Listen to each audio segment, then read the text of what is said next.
In this video, we're going to cover N64 Emulation on the Xbox Series X and S version of Retroarch. N64 Emulation on the Xbox Series X and S isn't my favorite way to emulate the system due to the limited video backends that the Xbox has access to. For the best N64 experience, you really want to have a system that is capable of using a Vulkan video backend, which the Xbox is not capable of. And the OpenGL core that we do have doesn't run natively on Xbox and is thus running through an angle wrapper interpreter type deal. And because of this, we can't really take full advantage of the best N64 emulation has to offer. Now, with all that being said, you can get a usable N64 emulation experience, but more demanding games are just not going to work as well as you would hope. But let's go ahead and dive in. Now, before we get started, this guide is a continuation of my dev mode and Retroarch setup guide, so if you don't have either of these things done, you can refer to this video to do so, link in the description below, as well as a link to my entire Retroarch and Xbox emulation playlist where I cover a lot of stuff on this topic. But it is important to make sure that you have dev mode and Retroarch installed, as well as a properly set up USB drive, so be sure to pay attention to the setup videos.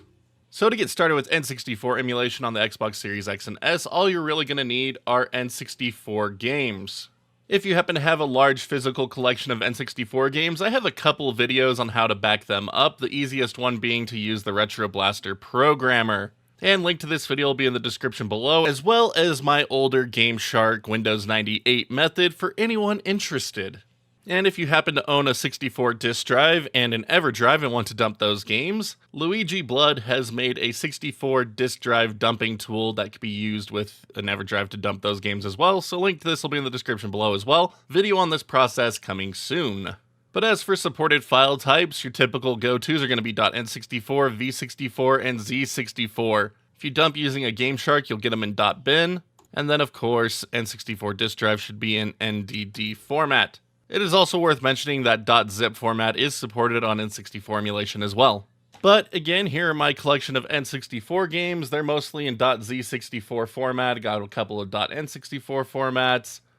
And then I also have a controller testing homebrew in here as well, because why the heck not? But once you have all your N64 games sourced, whether dumping them yourself or resorting to the Googles, again, piracy is not condoned on my channel, so don't ask me for illegal download links. You just need to get these moved over to your Xbox's USB drive. So get that hooked up and insert it into your computer. And then inside your games folder, just add them to your N64 games folder. I'm using a different file structure for my games folder, so I'm just going to drag my N64 games folder right in. And there we go. And with those games in place, go ahead and get that USB drive moved back over to your Xbox and boot it into Retroarch. Now to begin playing our N64 content, we can do two methods, the first of which is to head down to load content, navigate to your E drive, then find your N64 games directory, select a game, and then select the Mupen64 Plus-Next core to get it to run. Now you might be asking yourself, well, what about that parallel core? Well, parallel isn't an angle version of the core, so it does not work by default on the Xbox Series X and S version of Retroarch. If you want to find a config file that hasn't changed over to AngryLion, then go right ahead, it will work, but there's really no reason to when all of that is available within Mupen64 Plus-Next. But anyway, the second method of loading up games, which is far more convenient, is to create a games playlist. So to do this, just head down to Import Content, press A on Scan Directory, navigate to your N64 Games folder, scan this directory, and then just let it do its thing.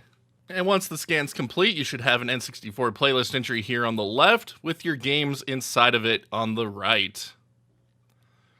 Now, if you have some homebrew games or other things like that that don't show up with a content directory scan like this, you go back into Import Content, go to Manual Scan, choose your N64 Games folder. System name, just press right on your D-pad to go down to Nintendo, find Nintendo 64. Default core, you could choose Mupen64 Plus-Next here if you want.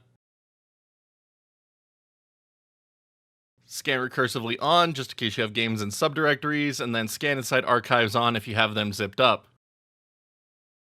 And then just go ahead and click on Start Scan.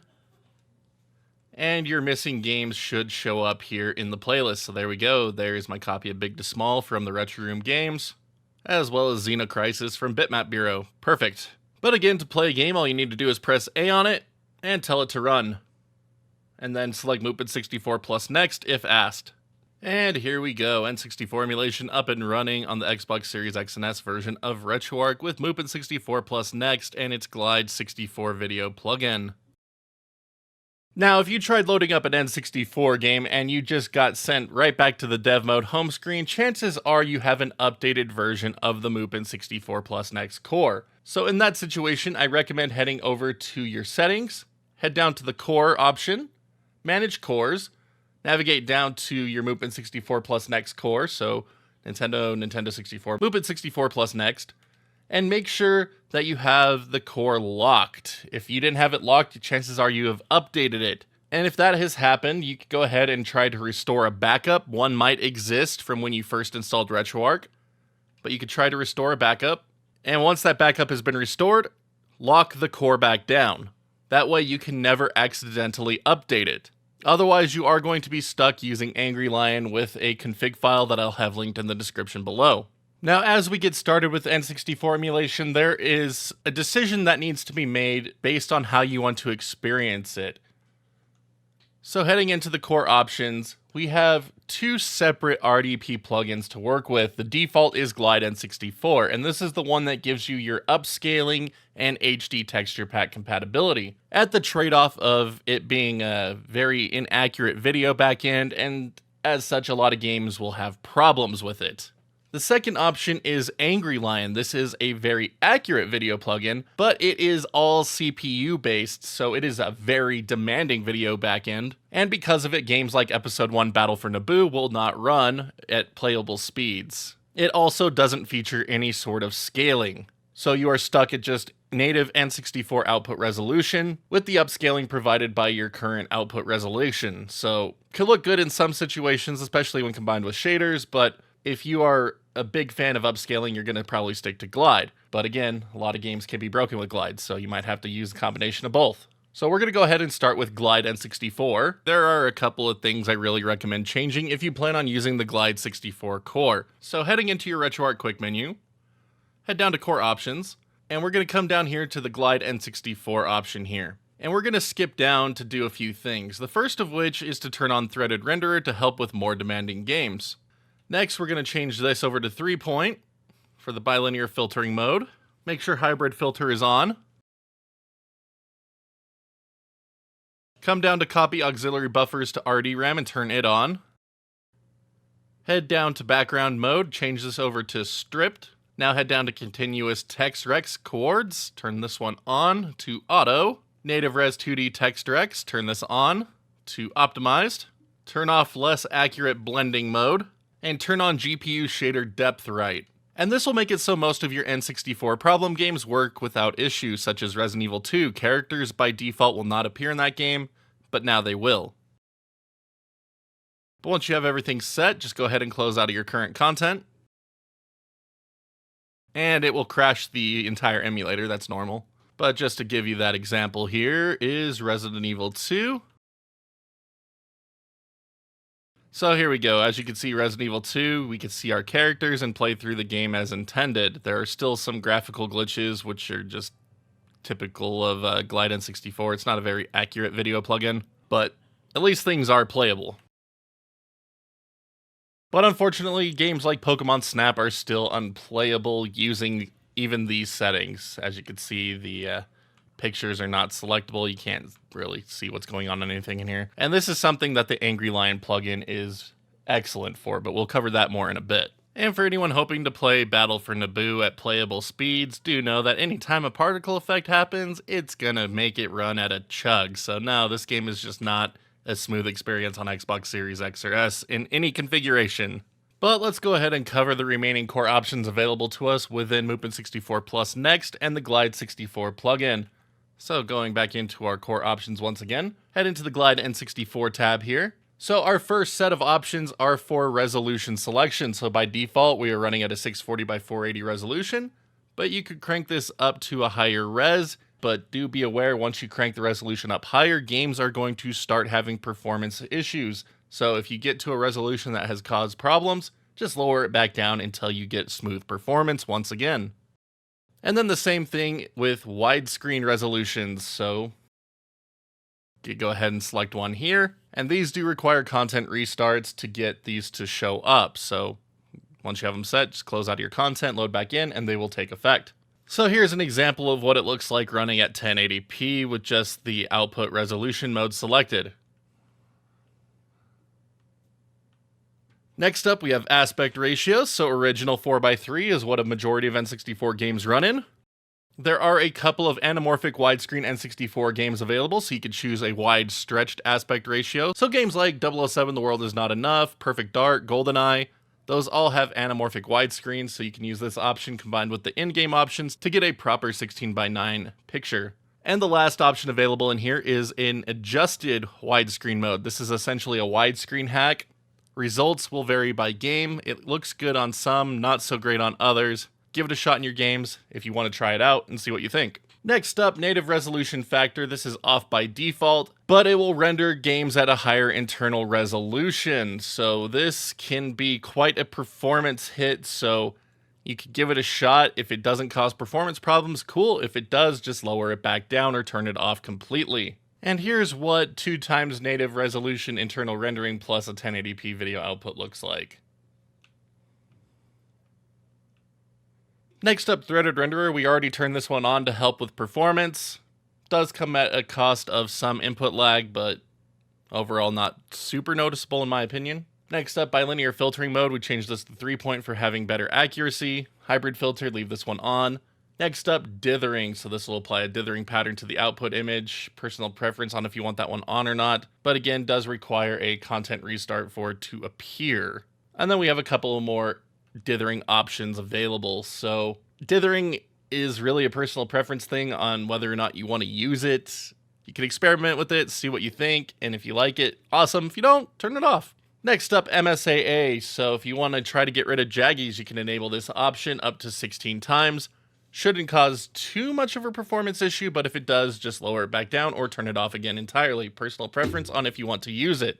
And next, another anti-aliasing option here with FXAA. So this one will result in blurrier textures. So personal preference on if you like it or not. All right, next up, level of detail emulation, frame buffer emulation, and copy auxiliary buffers to RDRAM. Make sure these are all on. Color buffer to RDRAM.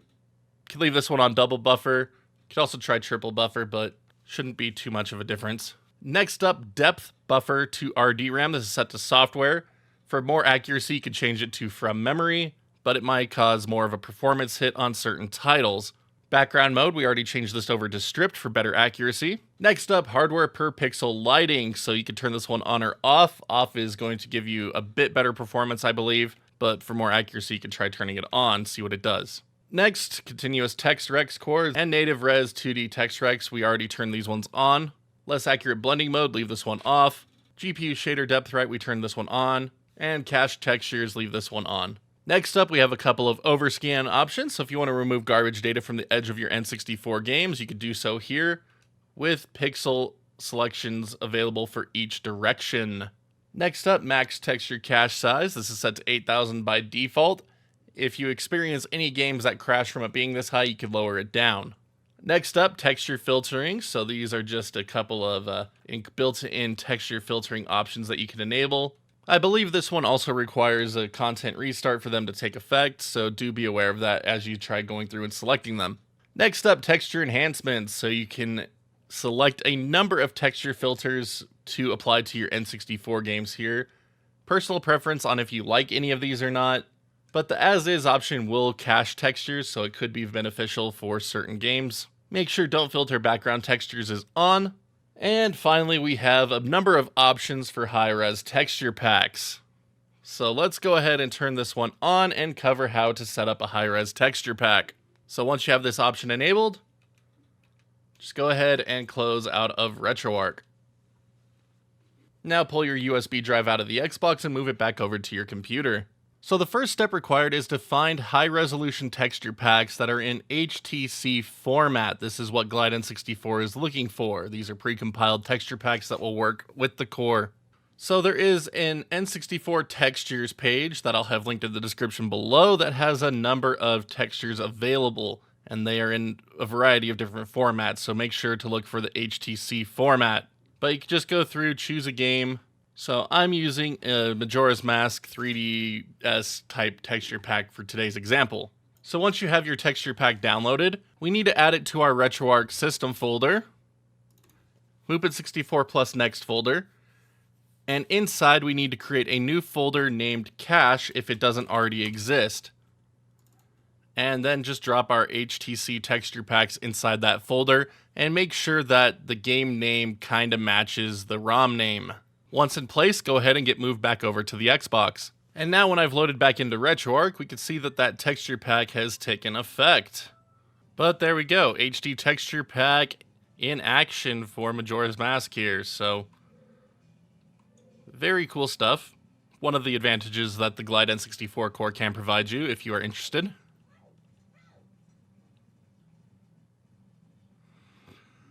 Now, if for whatever reason you try to load up your texture pack and it doesn't work, chances are that the naming convention might be a problem. So again, make sure it closely matches what the ROM name is. But other options inside of your GlideN64 plugin settings could be a factor. So unfortunately, it's not a very seamless loading process. So you have to turn them on, but enabling some of the alternative options that are available for it could break certain packs. So if there's any documentation included with your packs for needed settings, be sure to pay attention to them. Because again, just turning all of these on likely won't work. But once you get everything up and running, it looks pretty nice. And with HD texture packs covered, our last option within the GlideN64 plugin is for INI behavior, and we want to leave this set prioritize INI over core options. Otherwise, things might not work right. And with that, we have now covered all of our GlideN64 options. So let's go ahead and move over to AngryLion, and this one is a lot simpler. So just go ahead and select it when any N64 content is running, and then close out of the content. And again, it will make the emulator crash, which is fine, it's to be expected. But anyway, now when we head back in and go to our N64 content,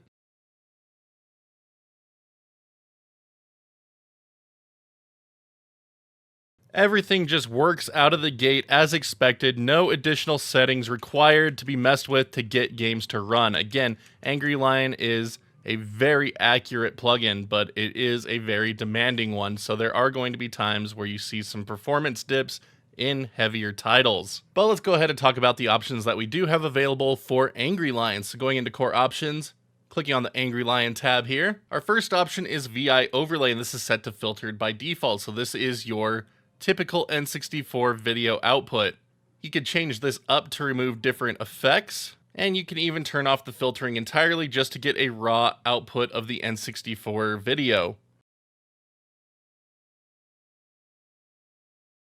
Then you also have interesting things like depth and coverage. They don't work very well in Resident Evil, unfortunately.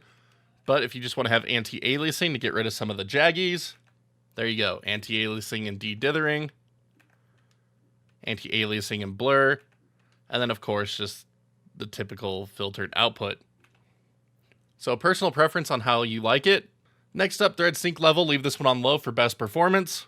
You might encounter a game or two that might need it to be set higher, but it will cause a massive performance reduction. Next up, multi-threading, leave this on all threads, gives you the best performance possible. And our last option is to hide overscan, so this gets rid of junk data around the borders of the screen.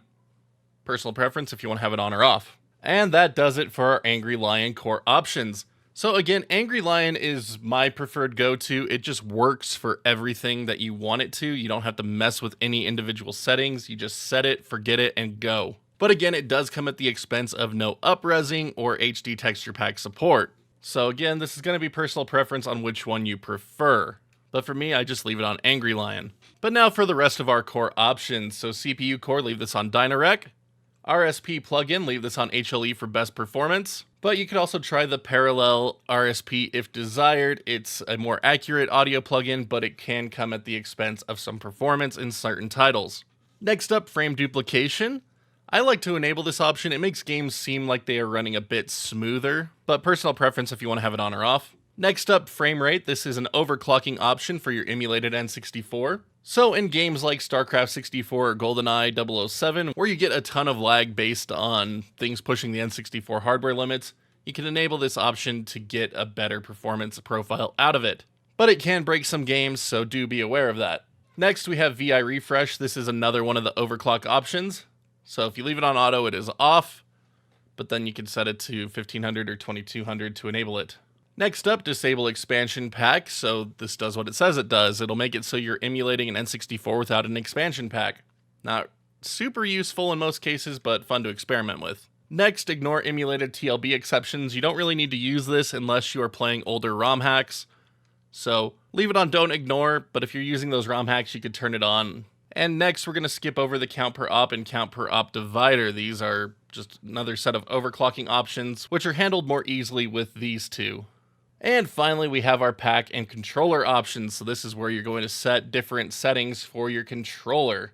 So loading up a controller tester, you can see that emulating an N64 controller isn't always the most accurate thing. You can see that we are over range on almost every single value. So I like to turn the dead zone off so that way we get better accuracy in our starting movement. Next up, analog sensitivity. So this is going to be a personal preference on this one depending on the controller you have in use. So loading up a controller tester is really good for getting your settings tuned the way you want them to be. So there we go. 125 works pretty good for me. So again, personal preference, test it with games, see what you think. Unfortunately, Xbox controller just isn't the best for emulating N64, so with these values over 100, you might experience games that have issues like Buck Bumble or Toy Story first-person aiming. We're going to go ahead and skip over the C button mappings. You're going to want to leave those alone. And we're going to move down to the player packs. So this is where you set if a controller is using a memory pack, rumble pack, or transfer pack. So by default, it is set to memory pack, and then you can set it to rumble or transfer as desired per game. And you can do the same for player 2, 3, and 4. But let's go ahead and cover some transfer pack options here real quick. So setting a player 1 or player 2 pack to transfer. There we go. That is our first step to getting transfer pack emulation up and running. With that option set, just go ahead and quit out of the core. And that crashes Retroarch, which is fine because we needed to quit it anyway. So we're going to take the USB drive out of our Xbox and move it back over to the computer for transfer pack setup. So now, to emulate a transfer pack, you are going to need a game that uses it. So for example, we have Pokemon Yellow, Red, and Blue for Game Boy. There we go. We'll use one of these as our example game. And just because I don't know if I have a save for this or not on my Xbox USB drive that is usable, I am copying my completed one from my Gen 1 challenge here real quick. But anyway, in our Retroarch folder, we need to go into our saves folder. And we need to find the save for the Game Boy game in question. And we need to rename the extension from .sram to .save.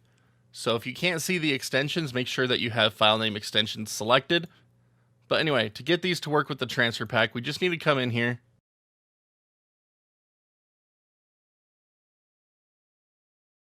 And change the extension over to .save. And you'll get a message about it being mad about it, and that's fine. And once you're done using transfer pack stuff, you are going to need to remove this from the Xbox, put it back on your computer, and change it back over to SRAM to continue using it in your Game Boy emulation. But once that's set, go ahead and move the USB drive back over to the Xbox. Now to load up transfer pack content, we're going to go up to load core and select Mupen64 Plus-Next. So just head down to Nintendo and find it.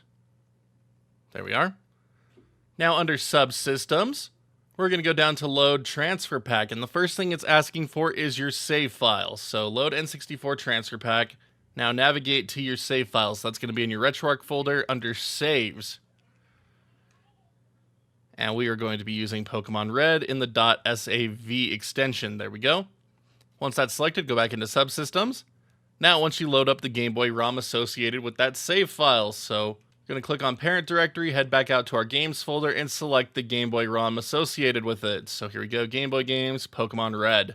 Now, going back into subsystems a third time, it wants you to load up the N64 cartridge. So going back to our Games folder, N64 Games, we're going to load up Pokemon Stadium. And finally, under subsystems, we can see that we have our Pokemon Red version save, Game Boy ROM, and then Pokemon Stadium selected, and we can tell it to start the transfer pack. And on the main menu, you can see that your Game Boy game is now being loaded up within Pokemon Stadium. Now, unfortunately, the transfer pack emulation doesn't work to play these games in the Game Boy Tower. That would have been super cool, but it does let you use these Game Boy packs within the stadium, and you can make teams and all that other good stuff with them. So, for example here, head into registration, register Pokemon, can use our Game Boy card, and we can load up our Pokemon that we have on that cartridge. And there we go, the Pokemon from my Game Boy cartridge and Game Boy save running within Pokemon Stadium on N64, so very cool stuff. But with that, we have covered all of the core options available to us within Mupen64 Plus-Next.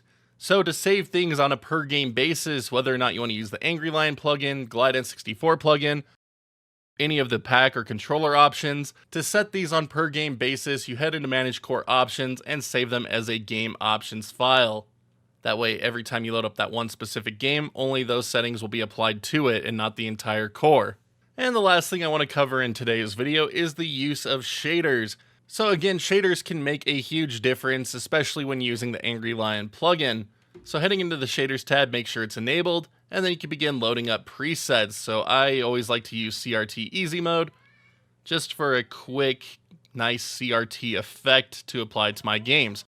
And as you can see, it really makes quite a difference in the low-res output of AngryLion. Like, it looks a lot better. So as always, shaders are a personal preference thing, so find one that you enjoy. And again, there's so many options available. So CRT Easy Mode is one of my favorite. I also like to use the Geom or the CRT Royal shaders to get more accurate effects when it comes to CRT, the CRT look. But once you find a shader you like, just head back into the shader tab, click on the save button, and you can save them as a game, core, or global preset. So we're just going to go ahead and save this as a core preset, so that way every time we load up an N64 game, these are the shaders that will greet us. And with that, we have now covered every aspect of N64 emulation on the Xbox Series X and S version of Retroarch. Again, it is not the most optimal way to experience N64 games, but it does a passable job for most things. But thank you so much as always for watching today's video. I hope it helps you get your N64 projects up and running to your desires on the Xbox Series X and S. Here at the end of the video, I do have a couple of huge favors to ask though. If you haven't already, be sure to hit that thumbs up, thumbs down button, depending how much you like today's tutorial, as well as that sub button and notification bell so you can see when new videos go live on the channel. Loads of content always coming your way, and I'd love to have each and every one of you along for the ride. For anyone interested in further helping support the channel and keep it going, you can also check out that join button here on YouTube or the Patreon link in the bottom right hand corner of the screen. Little goes a long way to keeping this place up and running and bringing all of this content directly to you. Big shout out to all of our current backers. Thank you so much for believing what we do here and helping us keep it going for so long. Y'all are the truest champs. Thank you again. But until next time, my wonderful internet peeps, you all stay awesome, keep on gaming, and we will see you back next video.